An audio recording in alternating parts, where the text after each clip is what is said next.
Welcome inside the Hall of Fame. I'm Booker T, 6-time world champ, 2-time Hall of Famer. Got my man Brad Gilmore with me here. I'm looking for some here with me as well. And guys, I'm coming off of a whirlwind of a weekend. But before we even get there, Brad, how you feeling, man? How you feeling? Because right now I'm still in a haze. I'm still in a daze. But how you feeling, man? I'm sure that con money hits different. I'm doing good. Book. I'll because of that.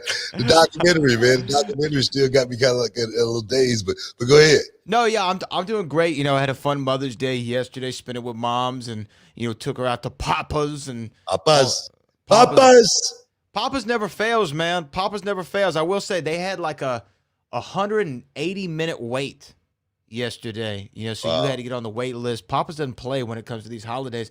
But I had a good day, and then I came home and I watched, the documentary. The documentary to end all documentaries. I'm sure we're going to be talking about it in length here today. Yeah, I started my weekend out in Dayton, Texas.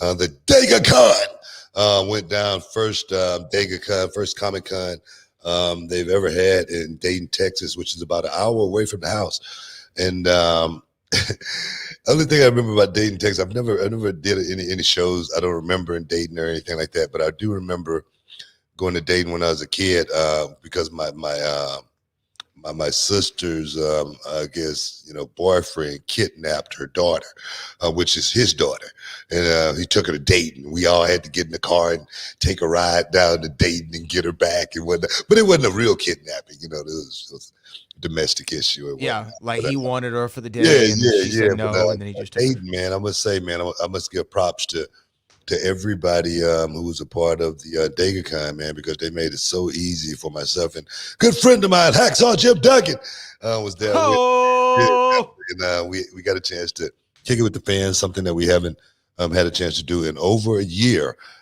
First time I ever, experienced something like that, being away from people like that in that capacity. But I must say, it was awesome. It was a really, really cool experience. I did try to let my guard down a little bit as far as the mask thing. I said, man, I got to pull the trigger sometime. And I can't sit here at this con for 6 hours with a mask on. So right. You couldn't breathe. I definitely still tried to hand sanitize and whatnot and stay. And as well as I've been vaccinated. So I felt like I had that shield, that cloak of invincibility. For sure. But it was an awesome time in Dayton, and I'm looking forward to going back and spending more time in Dayton because they may want some reality of wrestling there, and we're definitely looking forward to bringing reality of wrestling to Dayton, Texas on a monthly basis. You know what I mean? Let's just put them in the loop. Television taping, monthly basis in Dayton, Texas. So I'm stoked, man. I feel real good coming out this weekend. And this weekend I got to get to the pay-per-view, but I got another con in Indianapolis, Indiana. So I'm looking forward to just getting back out there and just seeing what this new life is all about. The new earth. The new earth. Yeah. I like it. Yeah. I guess my question is being double vaxxed, right? Being fully vaxxed up. You felt pretty good? Yeah. You know what, man? I say I got to pull the trigger sometime. I got to get back. We got, I was just looking at, all sports events that went on this weekend. Some of them had fans, some of them didn't. But, people are ready to get back to their lives, man. Oh, for sure. Back in action. And I understand exactly what the CDC is saying, but sometimes I don't understand what they're saying at the same time because there are kind of like mixed messages, and I don't want to give any other thoughts other than we need to get back on track. But when you're saying you get vaccinated, and you still got to have a mask on inside what everybody else has been vaccinated, it almost defeats the purpose. It doesn't make a lot of sense there. It doesn't make a whole lot of sense. So it's like, let's get on track and let everybody, feel a certain way, make everybody comfortable about, hey, man, maybe we are, like I always used to say, man, close to that light at the end of the tunnel. And if we are, man, I'm about to start running. You know what I'm saying? Towards the light. So definitely it was an awesome weekend. Dayton Comic Con, Dayton, Texas. Can't wait to get back down there. Yeah, no, that's awesome. I'm glad because I'm about to do some traveling myself, and I just wanted to know like how did it feel to be out there knowing that you're double vaxxed up. I feel like a certain like that cloak of invincibility, like you always say. So it's good to hear. Good to hear. I mean, I guess before we jump into the doc, I mean, did you do anything for Charmel for Mother's Day? Man, we was together, man. We was making money. That sounds like a good thing to do. You know what I mean? Everything's on the house. From that point, she's counting the money, so I'm sure she's taking a cut here and there. So it's all good. But nah, man, we were together, man. That's what our Mother's Day consisted of, us being together. We definitely planned on making the con together. She had an acting gig earlier Friday, so I waited till 10 o'clock at night before I got on the road and head to Dayton. So I waited on her just so we could, be together for that day, and then we got back home on Sunday because Mom's here, for her day, so everybody was together on Mother's Day, and, we got a chance to sit around the house and watch the documentary as well. Even though we got a chance to see it once, we definitely was excited about seeing it again and, maybe see something that we didn't see, and I did. I got a chance to see a couple of things that I didn't see the first time around. But it was definitely a great, one of the best Mother's Days that I've had since I was 13 years old. Wow. I mean, that's definitely saying something. And you brought it up. I feel like we gotta now get into the meat and the potatoes of the issue. I mean, the documentary finally came to fruition. This was what, I think 2.5 years in the making? Yeah, longer? yeah. It's been about 2.5 years. About 2 years, a little over 2 years because the beard was just coming in. I know. That was funny that you brought that up because that's how I dated it too. I was like, oh, look, Book's beard's a little shallow right here. It's kind of thin. It hadn't got the wisps the beard to it was, yet. It was coming in. It was just, I had to paint in certain areas. The cat is out of the bag. I knew it all along, Booker T. I ain't ashamed to say it. You know what I mean? I painted on in a heartbeat. I'm serious, man. I ain't gonna get the one like the singers get where it just look like it's real paint. But if I need to darken in the area here and there, I'm gonna make sure I take care. See, now I'm learning the tricks of the trade here. But let me ask you, because I mean I got to see some of the filming of it. And I remember when you called me and said, hey, they're doing a biography about me, and you named the other guys that were going to be covered. I mean, you're definitely in good company. But I know it had to, on some level, make you nervous, right? I mean, you've told your story before. I mean, you've told it on television. You've told it on Sinister Greatness, your 2 books, From Prison to Promise, Rise to Wrestling Royalty.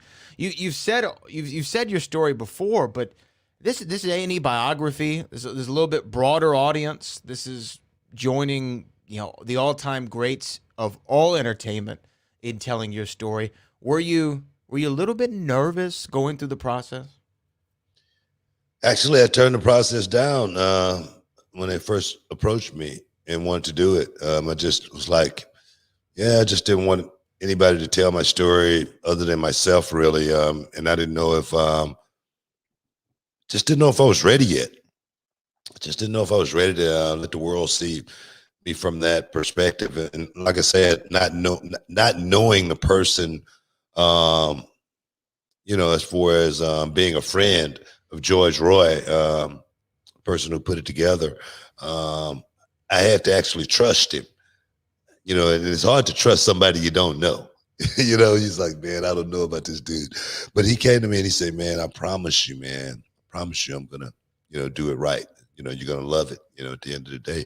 And it was just something about George that made me feel comfortable about saying, okay, let's do this. And that's how the project started. But in the beginning, man, I was like, nah, man, I'm not down for the reality show type feel. I don't want that in my life. But this right here, this was something different. This was A&E biography. This was Booker T. Hey, guys, stick around. You're in the Hall of Fame. We'll be back in a minute. This is Booker T World Gym Arena in Texas City, the home to the Reality of Wrestling Training Center. It's a 20,000 square foot facility with more than 50 full-time students and wrestlers from around the world.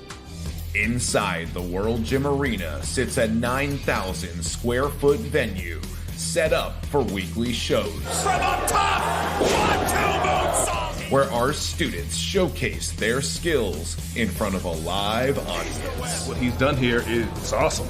He's created opportunity, and he's creating great talent, as you guys well know. In the back, a full weight room. 6, up! Complete with state-of-the-art equipment and personal trainers. There you go. Two more. A full staff and office personnel. One more.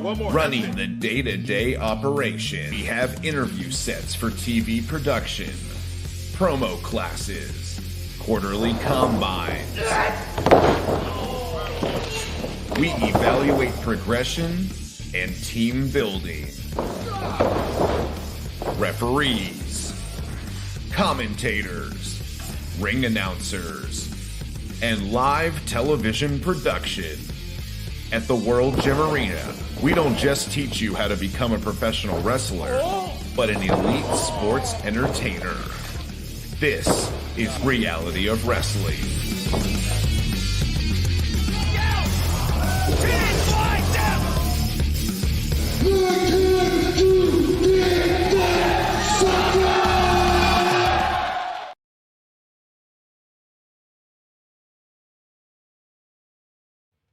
Shoop! Welcome back inside the Hall of Fame. Booker T and Brad Gilmore just taking you guys down a little memory lane. I'm talking biography. Booker T on A&E, and I tell you, what a night for myself. But I see we got a super chat. Yeah, it's just Tony with the $5 saying, love the doc.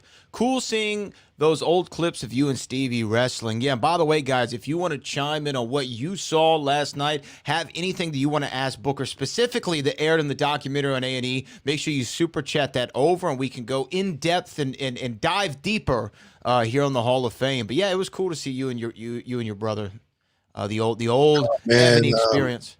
No, man, it took me back to the that ride from Houston to Dallas on a weekly basis, bro. I mean, we did it every week. We're in the car, in his car. He had a BMW at that time. I had the Z28 still at that time, and man, we would, one or the other. We was on the road, man, and it was crazy. It seemed like it was just yesterday that we were doing that trip. And sleeping on my sister's sofa, but it was, man, the journey. That's what I tell my students about all the time, man, the journey of this business. You never know where you're going to lead, where you're going to end up, man. But I tell you, the journey that you go on, man, is an unbelievable ride. Well, yeah, I mean, and I know we're going to get into everything, but I'm just curious because when I even get like a movie on television or, watch it on streaming, I like to watch the behind the scenes, features and the making of, right? So when you're filming the documentary, I guess when you sit down with George, who did, by the way, a sensational job, again, shout out to George Roy. When you sat down and you mapped it out, did you say, I want to cover this, and this? Or did he come to you and say, look, this is my vision for the story. What do you think? No, he read the book, mm-hmm. and he pretty much had a vision from reading the book of how he wanted it to play out, and the areas that he wanted to hit, the story that he was trying to create to make the fans that was going to watch the documentary, just like a wrestling match, feel a certain way.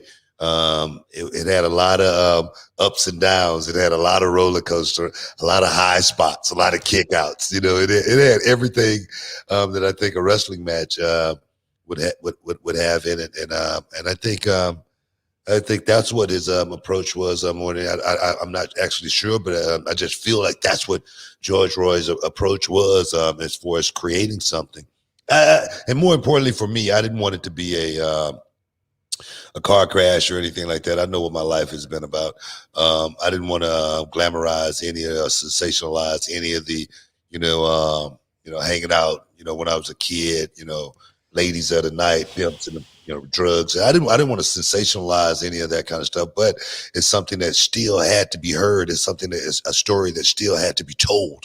And for him to be able to tell that story with class, with grace, with style, still to put me in a certain light, it made me say, man, George Roy was the perfect guy to create that story.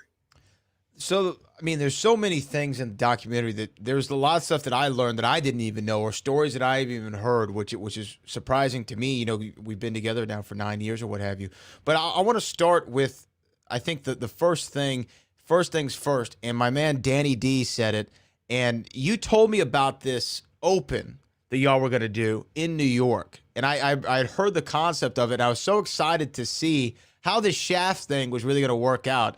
And the music, the walk, and then cutting in the scenes of Richard Roundtree and showing the Shaft of it all. Was that his idea or yours? That was his idea, man. He just knew how great much idea. goes off into, Shaft and in the movie. And, it's been talked about for many, many years. Sucker, that's where all that kind of Harlem, all that kind of stuff come from.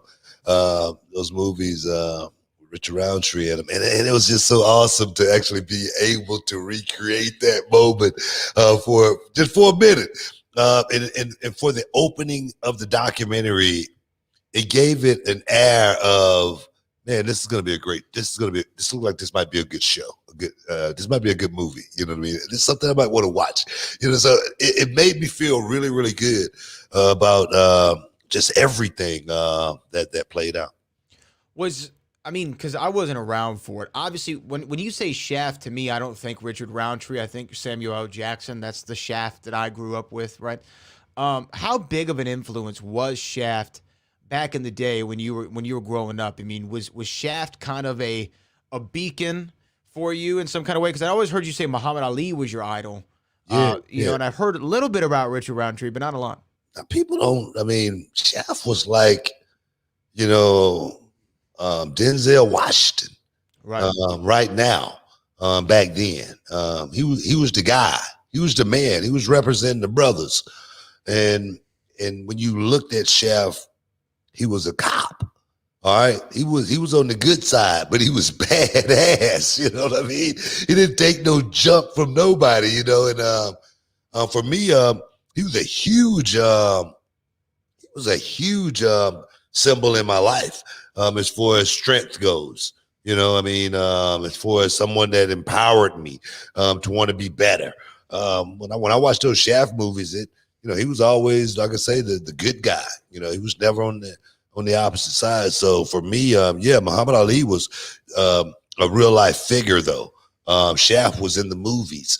I never saw Richard Roundtree actually, fight the system. So it was two different looks from those two different people, you know what I mean? But I respected both of them the same. So, okay, now to go back to my original question, though, that it's about to air. You're sitting down. Are you at the house? Yeah. You're at the house. Charmel's there. Are the kids there? Everybody. Kids, mom. Okay, so everybody's there. Did you have a little bit of a feeling in the pit of your stomach when it was about to start? Like, okay, now I've seen it. But now the world, millions of people are about to watch this simultaneously with me and hear my story.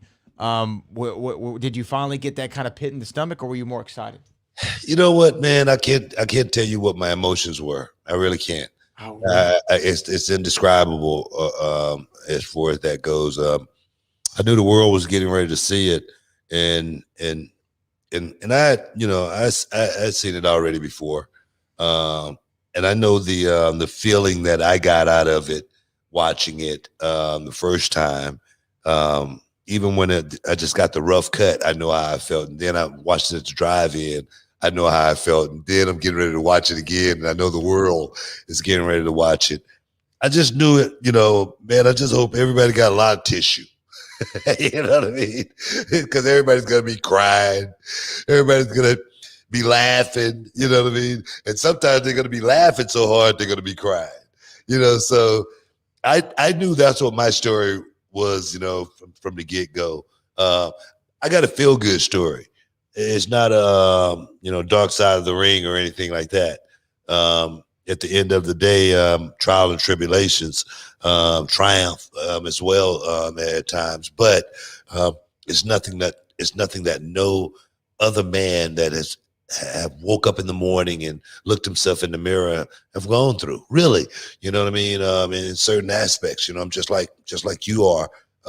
And for me, man, the ride, to get through it, make it to the other side, and be able to enjoy the fruits of the labor. That right there is like so awesome.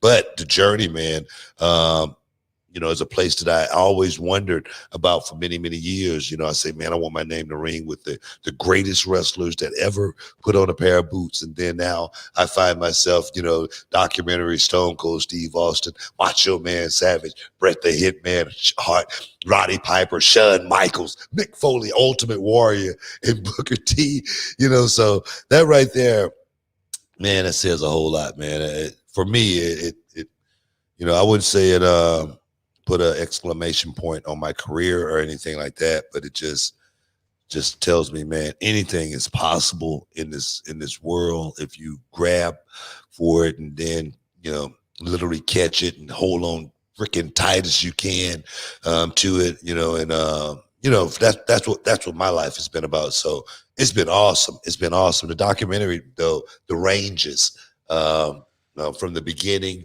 and that's what I feel. I appreciate the praise that I've gotten from it more than anything is they appreciate the story outside of the wrestling career. The wrestling career was pretty awesome too, and it was so many moments. You can't just pick out one. It's like a Lay's potato chip. You just can't. You just can't eat just one. So for me, from the beginning of it, the WCW ride. All the way to, the end of the WCW run, which was, something, and then, the humor in it, moving over to the WWE, the struggle of it. And then the triumph is definitely been, something that we got to talk about it because, we got to talk about a lot of things because, I wake up this morning and, a lot of people, they don't want to just talk about, the goodness of it. They don't want to talk about, what this could have done for some young person out there and that's, going through those same struggles. They don't want to talk about that. They want to talk about dirt. They'll talk about it. You guys stick around. You're in the Hall of Fame. We'll be back in a minute. Hey, what's up, guys? It's Booker T, 6-time world champ, 2-time Hall of Famer, and this is for all up-and-coming professional wrestlers, male and female. You want to know the ins and outs, the do's and don'ts. You got a question, I got the answer. If you want to know how, join my masterclass. Go to realityofwrestling.com for all the information. Starting on Thursday and every Thursday after that, guys. Don't miss out. Don't get shut out. And I know you can dig that.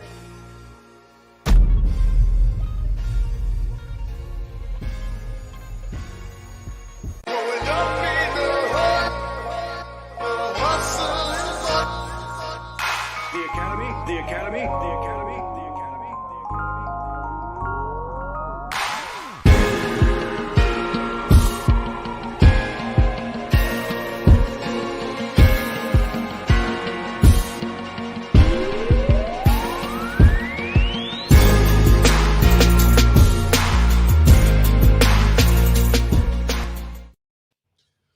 Welcome back inside the Hall of Fame, guys. We're talking about the A&E biography documentary, Booker T. That's me. That's yeah. We got. How many times last night did you have that? Like, oh, hey, this is about me. Like Man, you weren't? I guess I'm asking. Did you get lost in your own story? So many phone calls, man, from so many people, man, who was so proud and so happy for me, man. It was like my birthday or something. I swear, it was like, man, I don't know. It was something special. The love that I received from, like I say, man, so many people, and you just never know. Ric Flair, I get a text from him, which is that's not surprising or anything like that, because I know how much Ric Flair respect me and my wife, and what I've done in the business. I remember, Ric Flair saying, "Man, I'm passing the torch to you." When I became the world champion, I can't. There's not a time where if Ric Flair's at the bar and he see me, I can't not sit down and knock back a few Jack and Cokes with him. But it was just so amazing. Like I say, the outpour, so many guys, man, reaching out to me and saying, "Man, this is really, really, truly awesome." The good guy wins at the end of that story, and that's what I think. There again, people should take away. I think that's what people should take away from it more than anything. But I woke up this morning and there was a story on Wrestling Inc. And it was talking about Booker T, Triple H, WrestleMania 19 controversy. Booker T, Triple H segment pulled from A&E Bio. And my thing is this, how can it be pulled from the bio when, okay, you talked about it, but nobody, it wasn't in there and it got pulled out. It never actually got in. But to write it like that, it makes it seem like it was a whole lot of meat and potatoes on the bone of the story of Booker T, Triple H, WrestleMania 19. And me personally, I've never given that story a whole lot of, credence. I haven't put a whole lot of talk into that night as far as me losing a match. It just happened to be at WrestleMania. It happened to be for the championship against Triple H. They talk about the story that went into it. And I understand that, being a young black kid looking up to, my heroes. Trust me, I understand that as well. But I've never looked at my career and framed my career around any one match, let alone WrestleMania 19, the match with Triple H, where I got paid more money for one match than I got paid for any other match in my life. So I'm like, me personally, I'm not finna complain about that. You know what I mean? Because at the end of the day, it's about taking care of my family, walking away from it and being able to do it, again, to keep this thing rolling. And when I see stuff like that, when people try to make something out of something that, I don't know, which is more so a racial issue. Let's just put it out there. Yeah. It's nothing more than a racial issue between Triple H, Booker T, WWE, whatnot. It's just a story, somebody trying to get some clicks. But for me, I just want everybody to know that, that was not what my story was about at the end of the day. I got a letter from a man by the name of Justin Vance. He's a resource officer in Nashville, Texas. He said he watched the biography and he was truly touched in a way that he could never have seen. He said he was also a teacher before he took a role in law enforcement as well. He said the one thing that struck with him was, he said, you said, you don't think that you was ever told one time what you want to be when you grow up. That right there, I think, it's the moral of the story. And then he said also, I promise that I will make a point to pull each and every one of these kids into my office to have a heartfelt conversation surrounding this topic. That right there is what my story at the end of the day is all about. It's, some kid, at the end of the day that's walking through those shoes and they're again walking towards that light in that tunnel, and hopefully just, keep walking that way and find his destination. That's what my story is all about. It's not about the dark side of WrestleMania 19 and Booker T. Triple H, you know what I mean? And for people to want to make it about that, I get it. I'm not naive or anything like that. I understand. But for me personally, that is not what Booker T's career makeup is all about. I just want to get that out there. I mean, nor should it be. And honestly, your whole documentary, I don't recall one time where it was centered around one match or one angle or one storyline that you had. You know, I mean, they covered the run of Harlem Heat, or the rise of G.I. Bro, the rise of Harlem Heat, you know, the rise of Booker T as a singles, then King Booker and all that stuff. I don't remember them covering any one match. And the article is reference to one of the guys who was interviewed for your documentary. I think his name is David Dennis, I believe. He said on Twitter, hey, they had asked me about this, and I kind of went into extreme detail about, I guess, how he felt about it when it all happened. But at the end of the day, I don't think it was removed because, let me ask you this. You saw a rough draft of this like a year ago, right? Yeah. Was it in then? No. So, I mean, how could it, if it's not even in the rough draft, how could it have been removed from the Well, story? that's what I mean. You know, it's the way these outlets they write the story. You know, I mean, Shame on them. Deleted scenes. You know what I mean? It's like, come on, man. You know what I mean? Let's just keep it real. Let's not make my story about Triple H and Booker T. Just like the documentary, just like you said, it was not about one match. It wasn't about one angle. It was about being able to take whatever it was, no matter whatever it was, and make it, whatever I wanted it to be.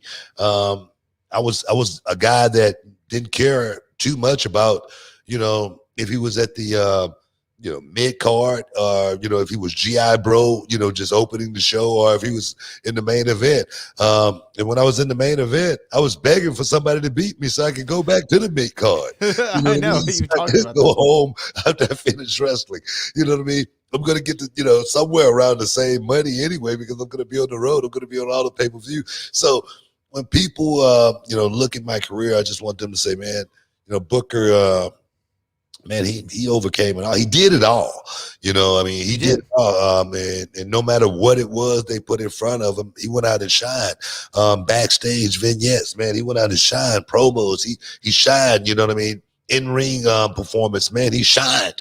At the end of the day, when he walked away from his, Hall of Fame induction, Spinner Rooney on the stage, he shined. You know what I mean? So just give me my props, man. Just give me my props. More important than anything, and I will be happy, just like I was at the end of the day when I, watched the documentary, because, like I said, it covered so many different ranges to where, like I said, definitely I had watery eyes through the whole thing. Yeah. There's still several moments that I want to touch on and ask you about to kind of go in depth, but back to the thing that was deleted, that was never even shot, the deleted scenes that were never even filmed.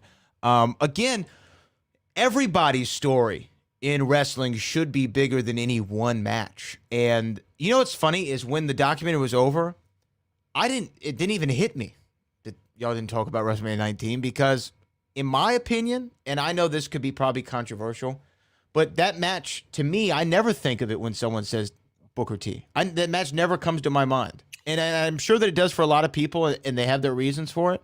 But I never think about it. The first thing I think about is what you always say, is the matches were for the fans. And I remember the moment that I was booing the hell out of you and Charmel in the Toyota Center when you were going against Rey Mysterio for the world title. I'll never forget it as long as I live. That was my moment, right? That was my Booker T moment. Those are the things that I think about, the times that you entertained, not the time you lost a match. No, but I think that's what the critics want to talk about. You know what I mean? The critics, look, if the critics could do what you did, they wouldn't be critics. But the fact that they didn't, they got a critique. It's their job to look for bad stuff.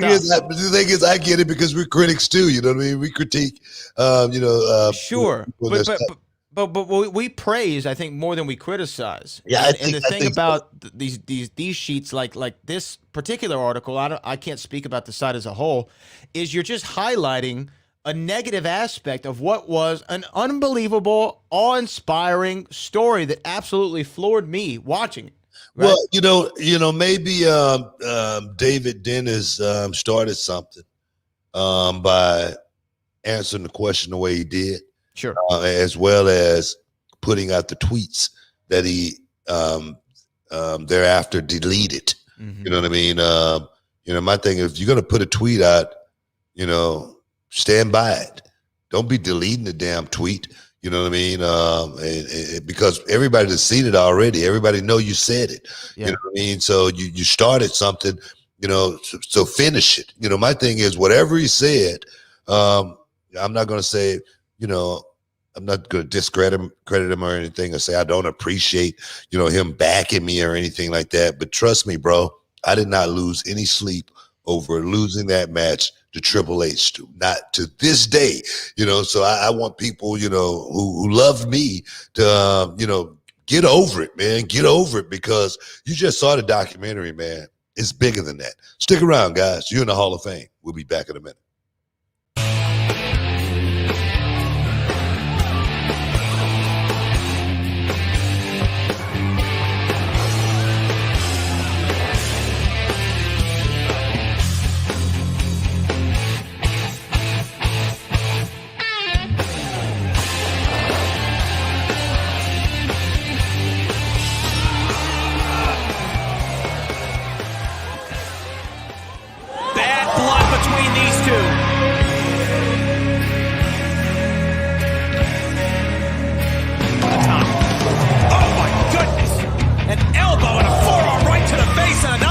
And that's a stunning elbow to the face. Oh, and look at this. She just raking Angela's face across the middle.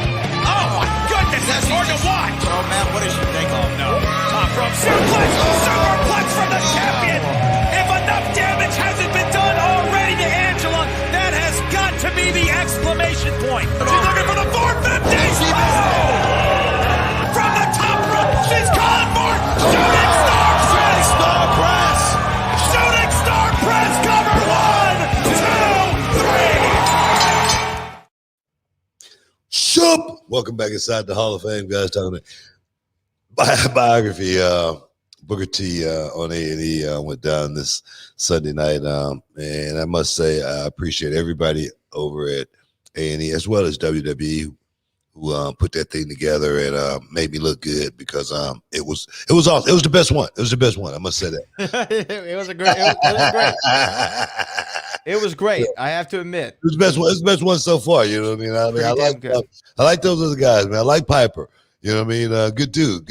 Stone Cold Steve Austin, good dude, man. Good dude. But right now, man, it's a high bar. It's a high bar. And I must thank whoever thought about putting my documentary on Mother's Day. I want to thank them for that as well, because I have not enjoyed Mother's Day since I was 13 years old. It's always been a day that I was always like a ostrich, wanting to stick my head in the sand and just be covered up. I never, you know, just go in a dark room and not, show my face. But I tell you, man, this time being able to give praise to my mother on Mother's Day on national television, man, I want to thank God for giving me that opportunity just to see that and let that happen. Yeah, no, absolutely. I told you earlier today when we were talking about some of the feedback from it, I said, if you didn't hug your mom a little bit tighter after watching, the doc and just hearing all the things that you and your family went through, it was an emotional moment, obviously in the documentary for everybody. But after that happens when you're 13 years old, the documentary covers it. You spend a lot of the times out, as you called it, in the neighborhood, right? And there's a scene in that documentary that will forever stick in my mind, because you said you saw, the people sticking the needles in their arms, right? And as you called them, the pimps, pushers, and prostitutes, and things of that nature. That scene where they used a clip of that needle hanging out of somebody's arm, right? Yeah. And all the craziness that was happening in the late 80s, especially in, communities like you came from in South Park. By the way, shout out to George Roy for putting the South Side, little Kiki in there. That was a great moment. Yeah, it definitely was. Yeah, that was perfect. But you talk about this moment where you were at the car wash, and you saw a friend. Where you went to high school with him? Yeah, at Jack Yates, or junior high. And that was at Hartman. Right? Yeah, is where you went to junior high. And you saw him get into a disagreement with somebody else, and then that person pulled out a gun and shot him and killed him. Right there first. Yeah, Ted shot the guy, and then a friend of his pulled out a gun and shot Ted. and I'm assuming he was dead on the scene. Yeah, yeah. I mean, for me, I've never seen anything like that. Obviously, we come from different backgrounds. That's something I've only seen in movies. When you witness that, you kind of talk about your thinking, but I mean, really, what's the next thing that you do after you see that happen? Like, what's the exact next thing you did? Got to get out of here, man. You know, you ready to crank the car up and, you know, bounce, you know, and, you know, because you don't want to answer no questions. You know, you don't want to be a part of a crime scene or anything like that. You're smart. Because then you could be next, right? Yeah, that's true. That's true. But you're smart enough to know that. Yeah. Smart enough to know you don't want to be any part of what's going on here. You don't have to be asked about any of this. And like I say, you know, I learned a lot of that kind of stuff from my sisters, you know, growing up. You know, my sister, you know, the rule was, you know, you stick to the first lie. You know what I mean? You don't divert. You know what I mean? No matter what. You know, no matter how much pressure they put on you, you just stick to it. You know what I mean? You know, getting in fights, you know, stuff like that. You know, I learned a lot of stuff from my sisters.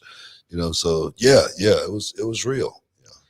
It just seemed like such a real atmosphere. And then you know, I read about it obviously in your book, but after, you know, the spree and you started to describe yourself of seeing your, you know, y'all's incidents, let's call them, in the paper. I mean, and you said something that was actually really smart and funny, but you were like, it's the cop's job to come to work every day and figure this stuff out, you know? Yeah. Did you really feel though one time you were just it was never going to catch up to you? Because that's what you said at first. You kind of felt like, hey, we're going to get away with this. It wasn't a moment that we were ever thinking about getting caught. It wasn't something that went, you know, through our minds. The city was too big for that to happen. You know, there's no way, you know, they're going to be able to figure this out. You know, we're too smart for them, you know, but that's how dumb you are. You know what I mean? That's how stupid you really are. And that's the way you think when you're young. And that's why we have so much stuff going on out there right now. And for me to actually be able to tell these young guys, hey, man, trust me, they're working on it. They're working on it. And they're going to figure it out. And it's normally, you know, the simplest, you know, crimes, you know, sometimes don't get solved by DNA, camera footage, you know, witnesses, you know, that saw you at the crime scene or anything like that. Normally it's your girlfriend or, you know, a buddy. Normally that's how the crimes. But you're too dumb to realize that when you're in the moment, getting away with it and you're having fun and you're young. It's just, you know, it's a rush that you can't even really describe. You want it to stop too. You want to get out of it. And I've asked myself, you know, many times, you know, you see, like, just say for instance, you know, the Black Mafia family, Big Meech, and all of those guys down in Atlanta, you know, doing it big. You know, been doing it for years big. Been making millions and millions of dollars, and they can't make enough money to where they walk away from it. You know, it's more than just the you know, the money is it's the heist. You know, the journey, you know, the rush. It's got a, you know, and for me, I don't know if I had, you know, the rush or anything like that, but definitely the way I describe it as, you know, when you're in a whirlwind, you know, it's like a vortex. Yeah. It's spinning very, very quickly. And a lot of times when you know, a part of something like that, you can't get out until the vortex stop. And a lot of times when it stop, that's when you're in jail. You're on your way to the penitentiary. And to me, and this is another credit to you as a storyteller, I mean, in executing this, and George Roy executing this moment, but, you know, there was no glamour in any of that you described, right? And so often in movies, the crimes are glamorized. Like, oh, they pulled this off 27 times or whatever like this. They're prolific. But there was nothing about you describing that seemed even fun at all, right? And then ended up where you ended up. It was like, it was like you just said, well, I'm telling you, if you think you're smarter than these guys, you're not, and you're going to end up like I did. That's exactly what's going to happen. You can get away with it for so long. It's one of those things, man. Come on, you know what I mean? You could slip on a banana peel and get one over on someone. It's like George Bush said, "Fool me once, shame on you. Fool me twice, you ain't gonna fool me again." It's just the way it is. Greatest presidential quote ever. I'm serious, and the longer you do it, the more it's like my brother said in the documentary. It's like Hansel and Gretel, just leaving breadcrumbs, and somebody's gonna be picking them up. And soon as those breadcrumbs gonna leave right back to you. There's nothing you can do about me. I watched too much First 48 in order to not know that these suckers out there working, man. And they working hard, and they solving these crimes. And they come and knocking on your door. When they come knock on your door, and SWAT out there, you know what I mean? It's over. It's all over. You go to jail, and you ain't getting out. A lot of times you ain't getting out ever. And you said, how many cars were there when you pulled up? When you pulled up to your apartments? I didn't see anybody. You didn't see anybody. I didn't see anything. Everything seemed normal and eerie at the same time. Everything was, it was a perfect night. I'm walking to my apartment and, I see no one, you know what I mean? It's not a soul walking around, and it just seemed like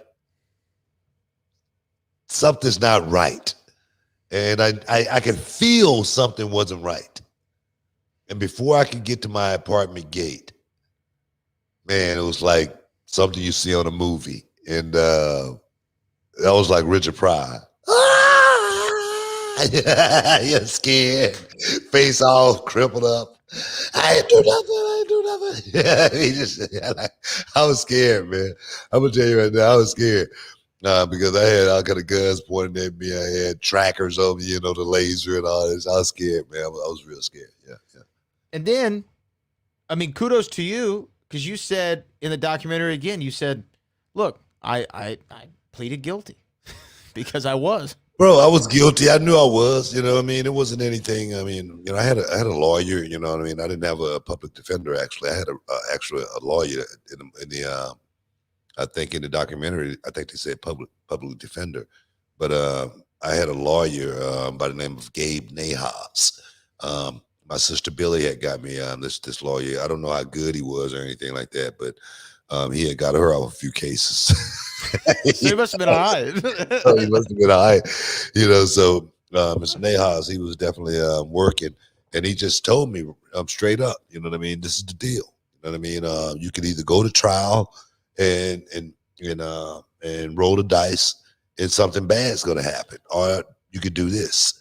And for me, it was, like I said, it was an easy choice because I'm not finna be like one of these criminals that know they're guilty and say, not guilty. I'm going to trial. They know they're guilty. I'm not, I didn't have, the dream team, with me. I just had one lawyer, you know what I mean? And I said, okay, this is what's going to happen. I'm going to do it and get it done, get it over with, and get back to reality. And that's what I did. It really wasn't a hard choice. Guys, stick around. We got a whole lot more for you. We'll be back in a minute.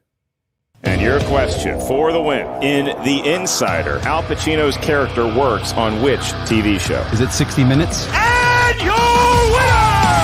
The Movie Trivia Schmodown, the most competitive movie trivia league in the world. It's MMA or boxing. It's like you want to see the two best scrapping it out. Vincent D'Onofrio. 2 points. Movie release date. Wow. Danny DeVito. That's correct. You mother! The rising sun! And your winner! Championships, factions, the best in the world play here. I'm ready to schmo down. Throw down with the schmo down. Kevin! Good enough! Smith! This is why we play the Schmodown. The professional sports league of movie trivia. This isn't bar trivia. This is the Movie Trivia Schmodown.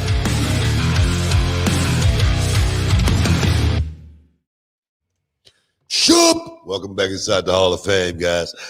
Yeah, man. Like I said, just rolling down the tracks, talking about the biography.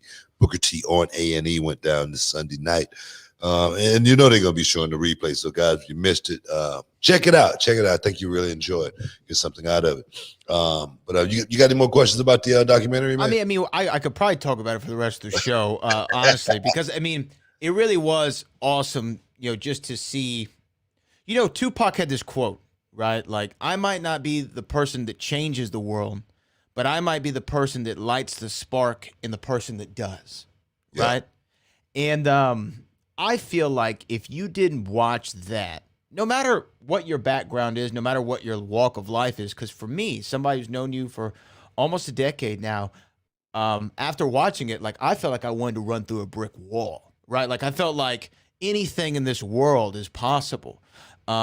Because we saw, typically when you ride a roller coaster, what happens? It goes up and then it dips and then it turns. But your story, it started off down here and it was just an incline, right? It was just an incline. You just rose up through the ranks. And I think that you're perfect, because cynicism is such a terrible quality in a human being. And you never came across as a cynic at all. I think your story is, if you work incredibly hard and you're kind and you believe in yourself and you do your job to the best of your ability with fidelity, incredible things can happen to you, like being a 2-time Hall of Famer. Yeah, but you got to be talented, man. You got to be. You can't just just be a hard worker. You know what I mean? You got to be talented. And when I say I found myself through wrestling, that's true. I always knew I was talented, with something. I just didn't know exactly what it was. I was always willing to, pretty much try anything if I was given a chance. It's just like being a drum major, and being able to lead the band. I was given a chance to do that. I wasn't, someone that was the perfect person, in band. I didn't play the perfect instrument or anything like that. But, somebody said, man, you could entertain us, you know what I mean? And so they gave me a shot at it.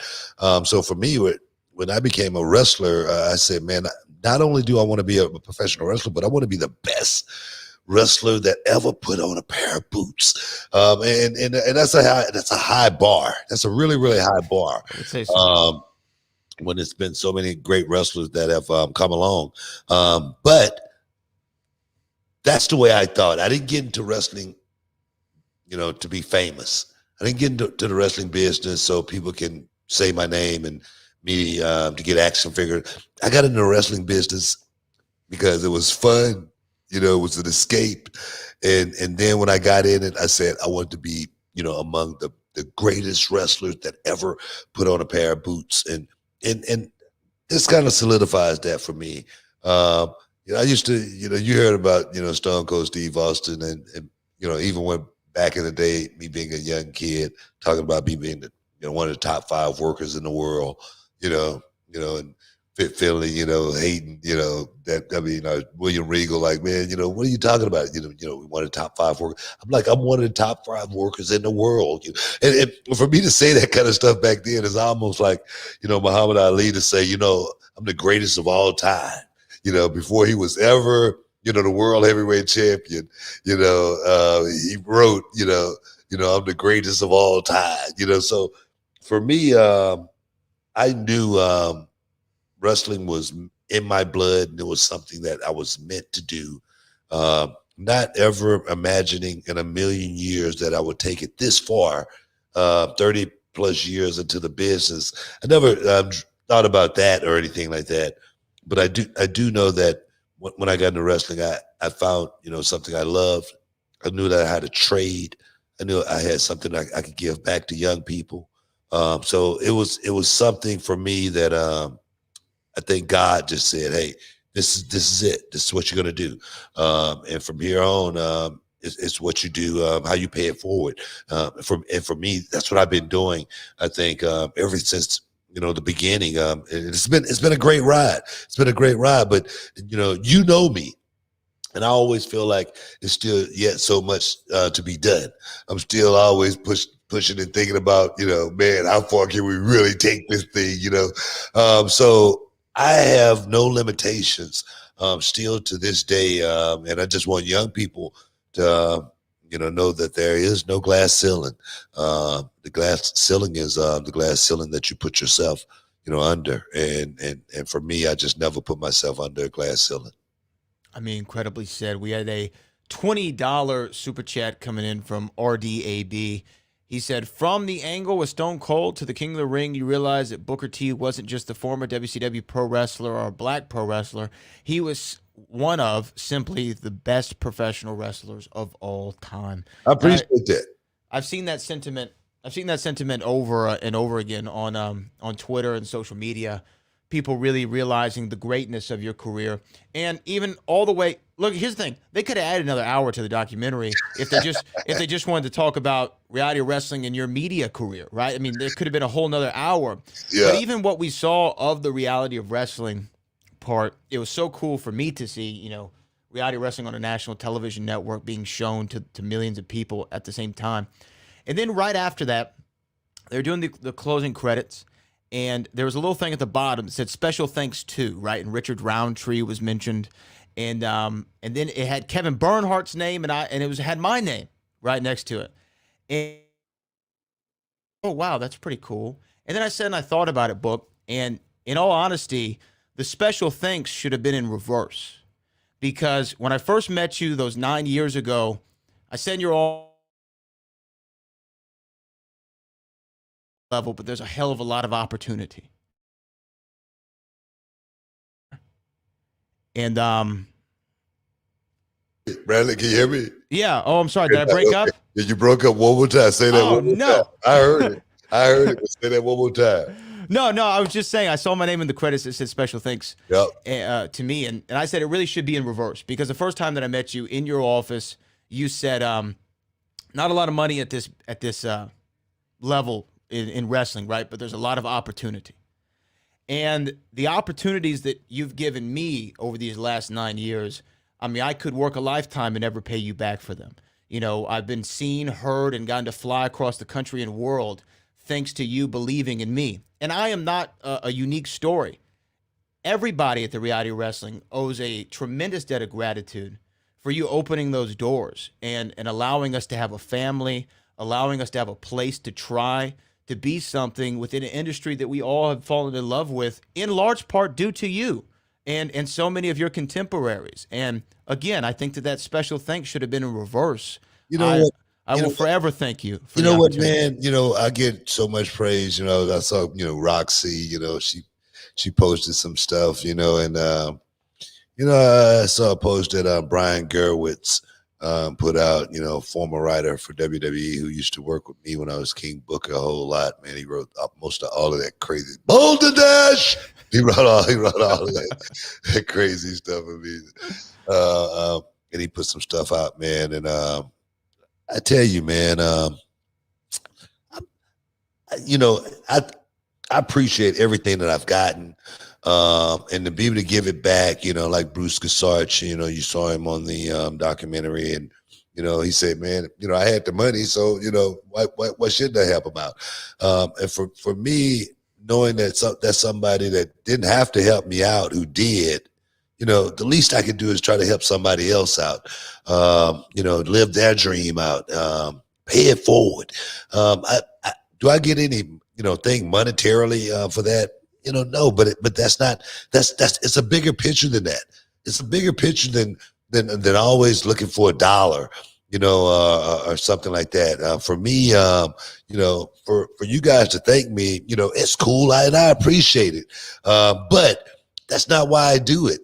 I do it because I love, who I am, what I am, and where I'm at in life. And I tell people all the time, I'm at peace where I'm at, with my career. A lot of guys say, man, they wish they could go back and do it all over again. I'm like, man, the hell with that. I don't want to go back and do it all over again because, for me, it was always, a mission. It was always, a job. It was never coming to work just to, playtime or anything like that. Every day was about getting to this point without me really knowing it. But I did know that I wanted to stay the course. I didn't want to fall in the middle. I didn't want to get knocked out in the middle. I didn't want to, get kicked out of the game because of something that I did to myself. And it's been so many guys that's been there again, so much more talented than myself that have played a role in their own demise. Mm-hmm. And I so wanted to finish and not want to be one of those guys. I swear I thought about that so much throughout my career. And I think it kept me on the straight and narrow. I found myself in positions also, man, where one fork in the road, one turn, in the road, it could have been disaster. I just happened to walk away from it. So that's the way the business is, guys. Stick around. You're in the Hall of Fame. We'll be back in a minute. It's been a while since I've been in the ring. A while since I've tested myself in combat. But life is a test, and the only luck is preparation. Question is, am I prepared?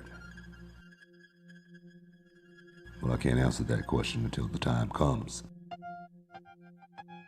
But I remember when I first got in this business, it was like deja vu.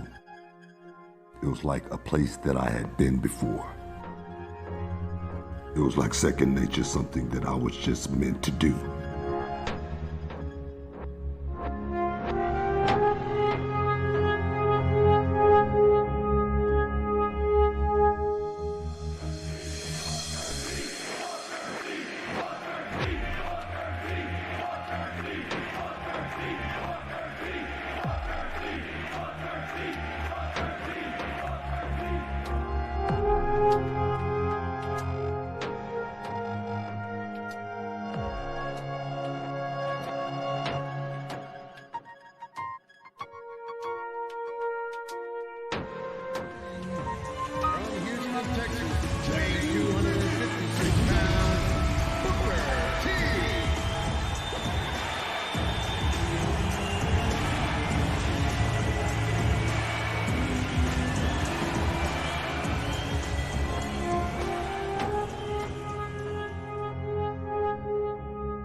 Yo, Rex, I don't know what's going on with you, man.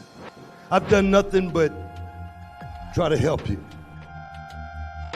I want the 5-time champ. I want the guy you used to be. If you want to see this championship back in this ring, Booker T, try and come take it from me.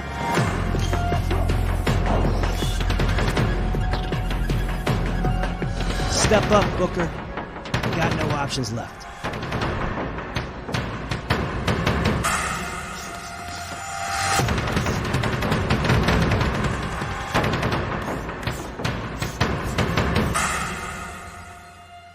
The guy you used to be.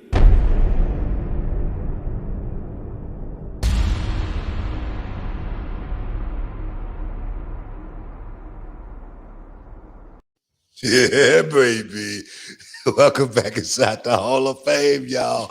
You got hype with that, didn't you? Heck yeah, man. It always give me energy, man, to see myself still, hanging and banging in the zone and ain't ready for whatever, dog. You never know, man. You never know what's going to happen. Something just might pop, and you got to be ready, dog. I feel you. You never know whatever. You know what? I mean, reality wrestling is going to be coming back in full swing. I don't know, Book. Maybe you might get a hot tag. No, I won't be getting a hot tag. No. You don't know when something might pop. You just said that. You'll get back in full swing next weekend, guys. So if you're anywhere in the Texas City area, 10,000 Emmett F. Lowry Expressways, jump on down, y'all, and come check out some reality wrestling. If we got any tickets still available, we might be sold out. It might be. I think we only was going to be having 150 people. Back under the roof for the first time.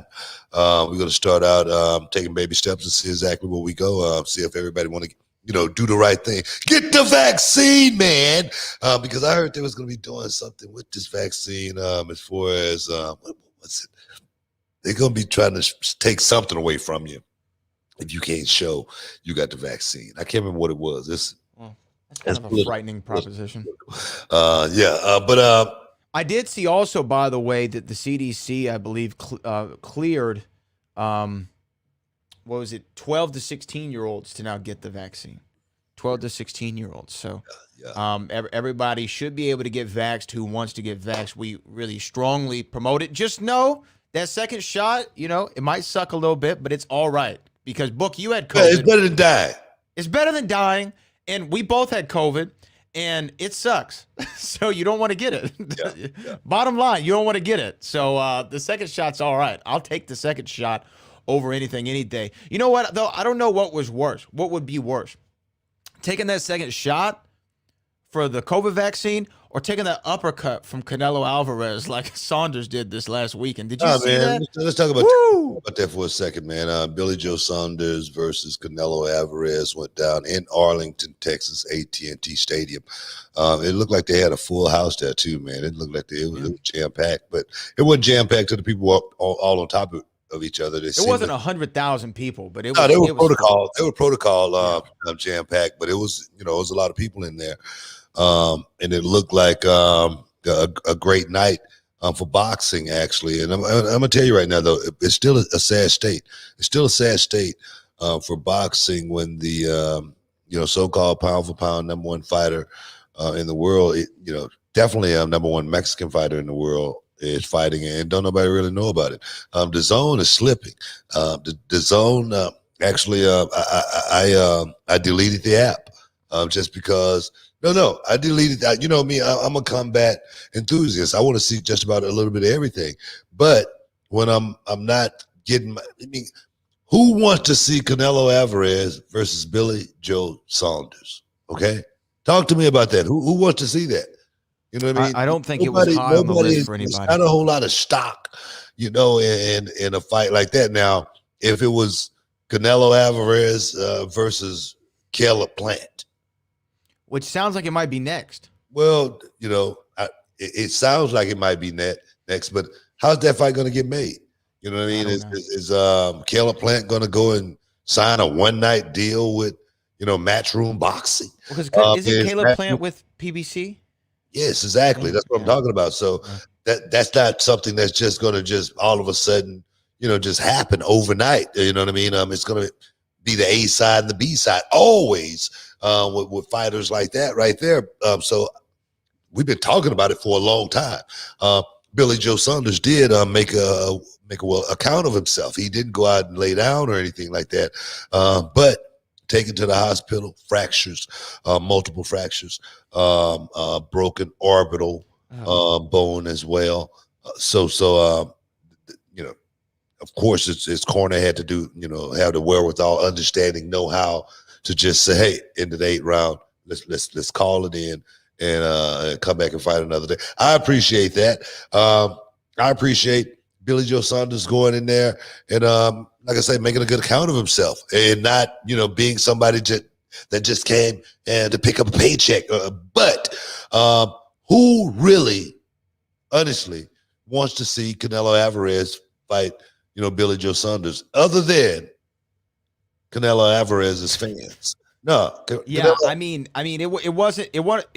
it was so weird that it was a low-key marquee fight, right? Like nobody was really talking about it. And if I wasn't on Twitter that night, I would have completely forgotten about it.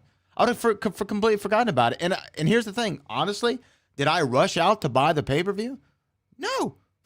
I had no interest in buying the pay-per-view when I knew I could see highlights throughout the night on YouTube. I mean, not on YouTube, on Twitter. I could see all the highlights of the fight. As well as YouTube. Yeah, as well as YouTube. Yeah. So, nevertheless, they're going to have to make a compelling fight because who wants to see Canelo beat up someone else? You know what I mean?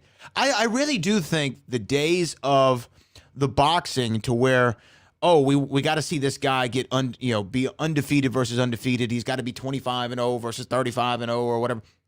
No one has any interest in that anymore. And I really think that the UFC did away with that model. I don't think people really have interest in that. We want to see the best fight the best. And in boxing, they're still not doing that. Well, boxing is going to stick to their MO. I mean, I don't think they're going to change it or anything like that because boxing is still a pugilistic sport, and they're trying to make money. They're trying to, keep these guys, just say, for instance, Canelo Alvarez, 55-1 with 37 knockouts. Okay, you don't pad a record or get a record like that going out there fighting number one guys every time you go out and fight. You fight guys like Billy Joe Saunders, okay? But like, what's the interest in that? You just said like you don't have an interest in it, so why even do it? I know. Me personally, I don't have an interest in it. You know what I mean? I think the problem right now is Top Rank, PBC, Matchroom. You just got too many promotions, promoting the same weight classes, the dominant fighters in the world. You know what I mean? So, if it's PBC, they're going to have a problem with, doing something with Matchroom. Matchroom is going to have a problem with doing something with Top Rank. It's always going to be that middleman problem as far as actually being able to get something done for the fighters. That's why Jake Paul, Logan Paul and Floyd Mayweather is probably going to gross more money than both of those guys, any of these fights, just because, it's an anomaly. It's, we don't know what the undercard is going to be. It's going to be some scantily clad women running around, rapping. It's going to be a spectacle. So I don't know. Like I say, maybe that's where the model of boxing is going to have to go in order for us to see the great fights, that we really want to see, like a Canelo Alvarez fight someone notable other than, Billy Joe Saunders, taking nothing away from Billy Joe Saunders because he is a really good fighter. British born, those guys always come to fight. But I think in this fight, super middleweight class fighting there a step above, his pay rate.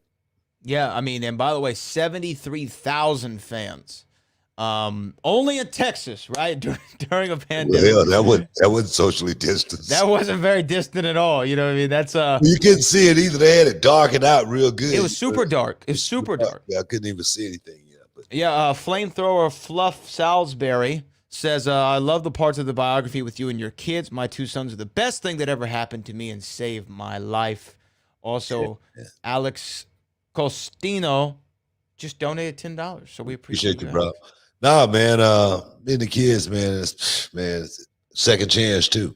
You know what I mean? I'm sure you guys heard that part, about my son and whatnot. But getting a chance. Oh, he does have okay. I'm sorry, continue. No, go ahead. No.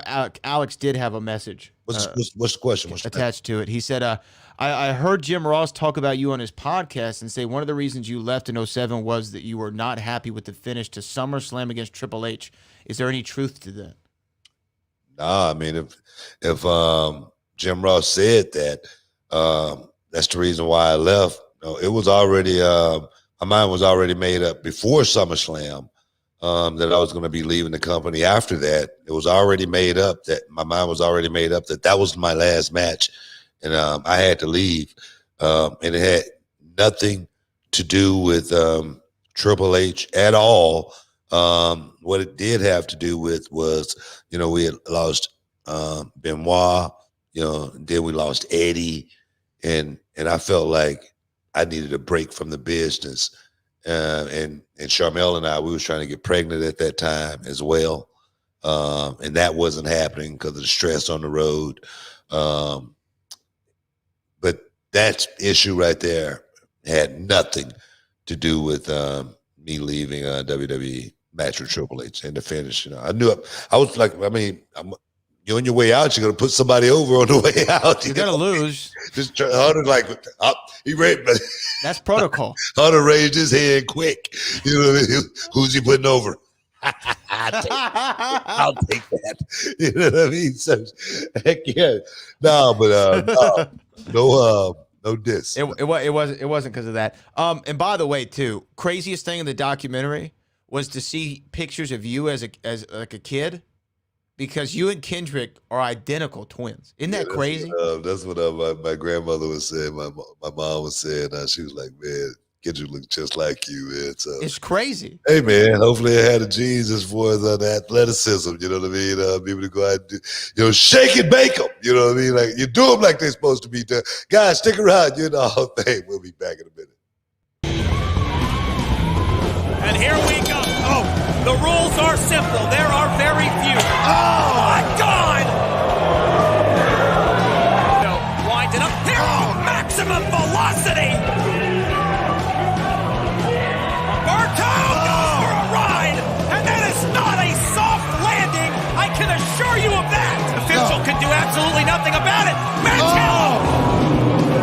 Even Max Humberto is disturbed by his own actions. Wait a minute. Oh, no. God in heaven! God in heaven! Put a stop to this! And Max Humberto is the new Reality of Wrestling Texas champion. Shoop! Welcome back inside the Hall of Fame, guys. We rolling, man. We're about to wrap this thing up here in a minute. But I don't know, man. That's just the way the old mop flop as far as the fight game go. We'll circle back to Canelo Alvarez as far as what he's going to be doing in the future. But Bellator debut this week of Anthony Rumble Johnson. Fight was supposed to take place against Yoel Romero, but Yoel Romero was out. He didn't get cleared by the pre-fight medical screening. And I asked myself, what does that mean? What does that mean? As far as he couldn't fight, he couldn't pass the pre-fight screening. It doesn't sound great. I mean, what does it mean? I mean, look, did he, didn't pass, make weight? Did he not, pass the drug? What is it? Well, for me, screening. What could that mean? For me, I don't know. And I just want to be very clear. I'm 100% speculating on when I hear that, what would that mean to me? And when I hear that, the very first thing I think of is he's on the gas. That's the first thing that I think of. Now, I'm not saying that that's the case, but Yoel Romero is a man of a certain age, and he has a Greek god-like physique. Now, he could absolutely naturally do that. Sure. Look at me. Look at me. Look at you, right? Now, I will say, Yoel's got like a 14-pack. You know what I mean? I've never seen anybody with a 14-pack like Yoel Romero. I mean, that's the first thing that popped in my mind. It's unfortunate because that's a fight that a lot of us fight fans were looking for, and a marquee fight for Bellator, so I'm sure that they were none too pleased with that. I mean, what did you think that it meant? Nah, man, there again, what does that mean? I think we should be getting some answers, is what I'm saying. I think Bellator should, disclose why this guy did not fight, perhaps the biggest two fighters debuting in Bellator's history. That fight had mega potential behind it as far as eyes on it. A lot of people wanted to see Rumble come back and, mix it up with somebody, the caliber, first fight of a Yoel Romero. People wanted to see that. It had a lot of interest. And then for all of a sudden, for Yoel to pull out of the fight, not just the fight, but he's out of the whole middleweight tournament. Okay. Yeah. He's out. Okay. So that says a whole lot. As far as, like I said, not just him being out of the fight, but the whole tournament, due to not clearing pre-fight medical screening. I'm sure if it was COVID, they would have said he was out because of COVID. Okay, I'm sure they would have said that. I agree. If he was out because of injury, I'm sure they would have disclosed. Yoel Romero has a certain injury. Now, if it was some cocaine, they might be keeping quiet. If it's some steroids, they might keep it quiet and say, this on him. We'll deal with it. Behind the scenes. The public really don't need to know that. And maybe not. The public may not need to know about it, but we as journalists, we should know about it. So I just feel like it's fishy. I just feel like it's suspect for them to say didn't clear pre-fight medical screening. That could mean a hell of a lot of things. So I'm just suspect. The Mohegan Tribe Department of Athletic Regulation, who conducted the pre-fight medical screening for the event, they were reached out to by ESPN.com, or ESPN, I should say. I'm reading the story on ESPN.com. They reached out to the department director, Mike Mazzulli, and he never got back to him. So when ESPN, who's the worldwide leader in sports, reaches out to you and you don't want to pick up the phone, it's probably something that you want to keep. Yeah. So definitely, out goes Yo Romero. We don't know what's going to happen with Yo going forward, but Anthony Rumble Johnson made his debut against Jose Augusto. And I'll tell you, man, I don't know if you saw this fight, but I tell you, Rumble came out, looking just like Rumble always looks. And I tell you, he got caught. He got caught with a shot. I thought this thing was going to end early, and Rumble's debut was going to be a disaster. He ended up making it through that first round by the, hair on his shrinny chin. But he composed himself and came back second round, and the Rumble that we used to seeing, the Rumble of old was there, and bang, big right hand. It was the same right hand that Kamaru Usman pulled off, where he pulled the left hand down and bang, and then, land a big shot, So I was like, man, and I tell you, as soon as he hit Augusto, he was out. His head bounced off the mat so hard. It was ugly. It was nasty. But that's the fight game, man. That's the fight game. And but Rumble Johnson successful in his debut. What do you think about it? What do you think he looked like? I mean, again, we've had Rumble on the show several times, and whenever we make that connection with somebody over the air, I always want to root for them to go out there and win. And I was like you. I was like, oh my gosh, man, don't do it, man. Don't sit on the sidelines. Don't be what's the reference you always make? Don't be Chris Carter, right? Don't be Chris Carter. Don't go out there and then first play you get knocked to your ass. You know what I mean? Again. Yeah, I didn't want that for Rumble, and I was happy to see him rally back. Although one has to wonder. I really, really, really. Now, it's good that he won because we could still get that Yo Romero fight. I just wonder what a fresh off of UFC top tier talent Yo Romero would have done against Rumble Johnson. Because although Rumble did rally back and he had that 1-2 right down the middle, like you said, in Kamaru Usman fashion, it's not like Yo Romero, is a terrible fighter. You know what I mean?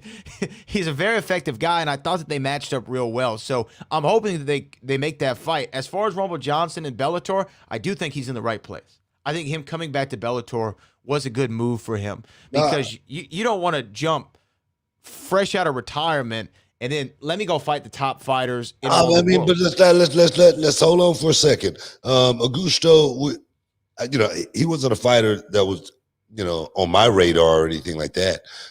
He wasn't a fighter that I knew a whole lot about. Same here.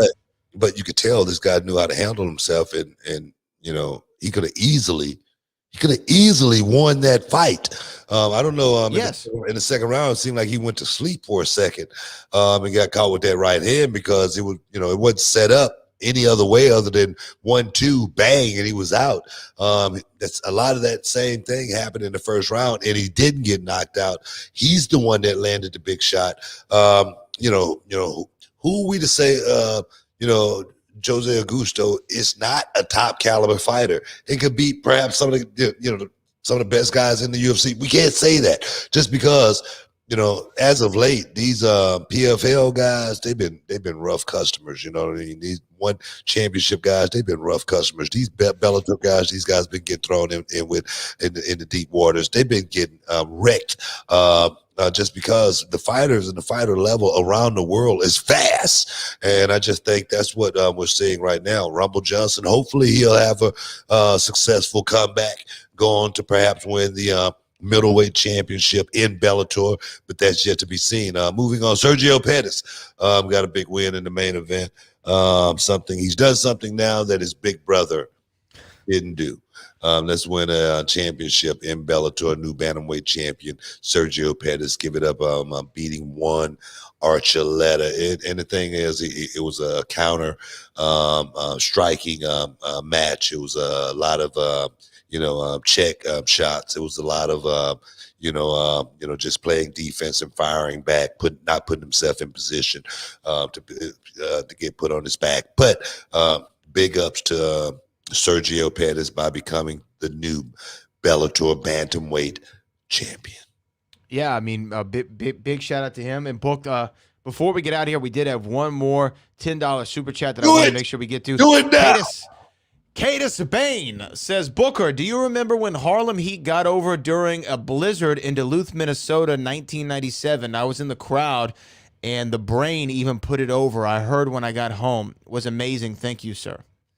Yeah, man, I remember Duluth, Minnesota very well, man. That was one of the places we used to frequent on a regular, man. Always had fun coming through that part of the country, man. The thing is, man, it was always cold. It's always cold, man. You always had the leathers and the thermal underwear on when you went through that part of the country. That's gonna do, seriously, man. I'm serious. But we appreciate the $10 super chat. Yeah, appreciate it. Make sure everybody, if you haven't watched it already, go see that A&E biography, Booker T. It's streaming right now on the A&E app, too. If you missed it last night, I suggest you go see it. Yeah, man.